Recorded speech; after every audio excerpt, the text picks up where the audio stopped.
Hello fellow outsiders, and welcome to another behind the scenes episode of Log Cabin on a Budget. This is the 5th Log Cabin video update.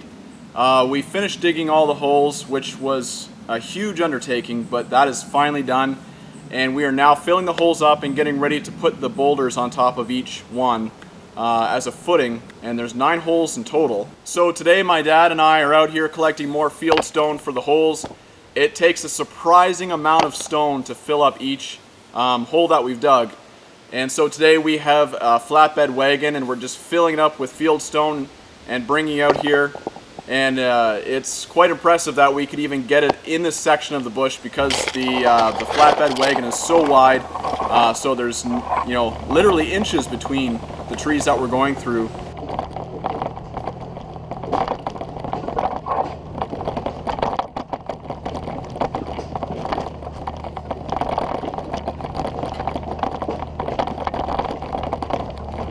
And there's a certain mud hole that we have to pass through, and I'm really glad that we made it through. It looked kind of sketchy, but the tractor was able to bring it on through, which was nice.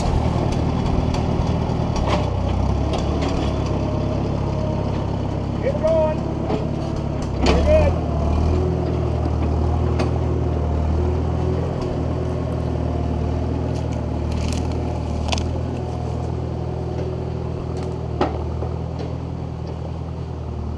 So the plan is, and we'll see, but the plan is to have the foundation ready to go for the sill logs by the beginning of August. But anyways, that means that the next Log Cabin on a Budget episode will be coming out probably early August, so stay tuned for that.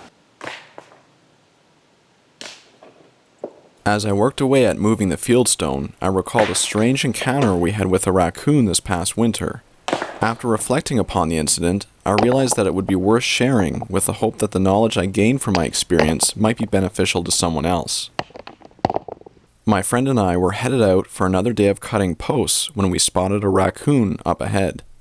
We dipped behind a stand of trees which momentarily blocked our view of the animal. I expected it would have scurried off by the time we reappeared on the other side of the stand, but the raccoon was still there. We eventually came right up on it, but yet the animal held its ground. It was blocking our path, and so my friend brought his sled to a halt, and I stepped off the sledge to take a closer look. As I observed the raccoon, I noticed that it didn't seem to care much about our presence. This is quite strange for a wild animal. Raccoons don't truly hibernate during the winter time, but they enter a state called torpor, where they are able to sleep in their den for several weeks at a time to conserve energy. During torpor, their bodies will adjust by lowering their core temperature and increasing insulin production to decrease their blood sugar. But whenever there is a thaw, the raccoon will wake up and forage for food before returning back to their den. I had heard that some raccoons can act sort of groggy during these active times, and I was wondering if this might be why this animal was being so careless. It appeared to be half-heartedly foraging for food in the snow, but it never dug down deep enough to reach any sort of vegetation. However, as I watched more closely, I could tell that something was very wrong. The raccoon had been wearing a path for what must have been hours, or quite possibly even longer. It would walk 100 feet in one direction, reach the end of its trail, and turn around to wander back to the other end before stopping at the dead end. It seemed to be trapped in its own path. The poor animal stumbled from time to time, and it scrubbed along the side of the path with its shoulder. Its face and paws were matted with snow and ice, something that no self-respecting raccoon would ever let happen. Eventually, it wandered quite close to where I was standing, although still remaining within the bounds of its path. I was surprised at its brazen behavior. It was at that point that I realized this poor fellow was probably suffering from a neurological disease. Rabies came to mind right away. However, there haven't been any confirmed cases of rabies in raccoons in my area for a couple decades now. Although this raccoon was displaying a few symptoms that are similar to rabies, not everything lined up. Although rabies in the raccoon population has been pretty much non-existent in my area, a similar disease, known as distemper, has been on the steady rise. Rabies and distemper, more accurately known as canine distemper, have several things in common. First of all, they are both a virus that attack the brain. Secondly, they are fatal if not properly treated in their early stages. As well, both diseases can cause foaming at the mouth, and both can cause paralysis, which explains the stumbling, seizures, and hysteria. Animals suffering from either one of these viruses may also look quite disheveled.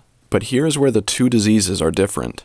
Rabies can be transmitted to humans, while distemper can't. Distemper is only transmitted from animal to animal. Creatures that are most susceptible to distemper are dogs, domestic and feral, foxes, skunks, badgers, wolverines, big cats, fishers, etc., and of course, raccoons.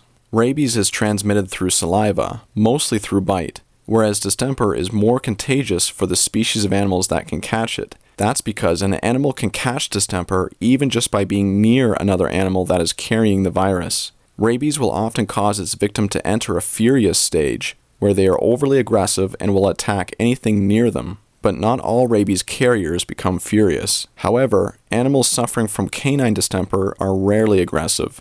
In fact, it can be quite the opposite. Animals with distemper will often lose their fear of humans.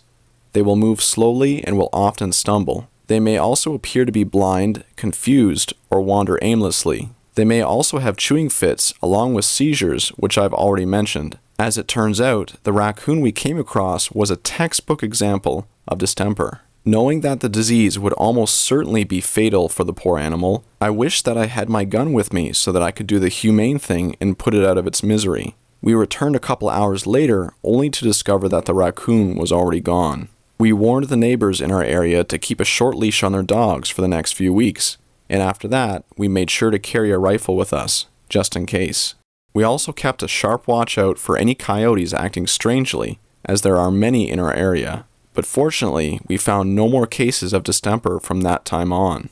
Although I get no pleasure from showing an animal suffer, I figured that it was a good idea to show everyone what the disease looks like. If you find an animal acting strangely in any way, do not attempt to approach or feed it. If you live in a populated area especially, it is a good idea to call animal services, who will be able to properly deal with the animal.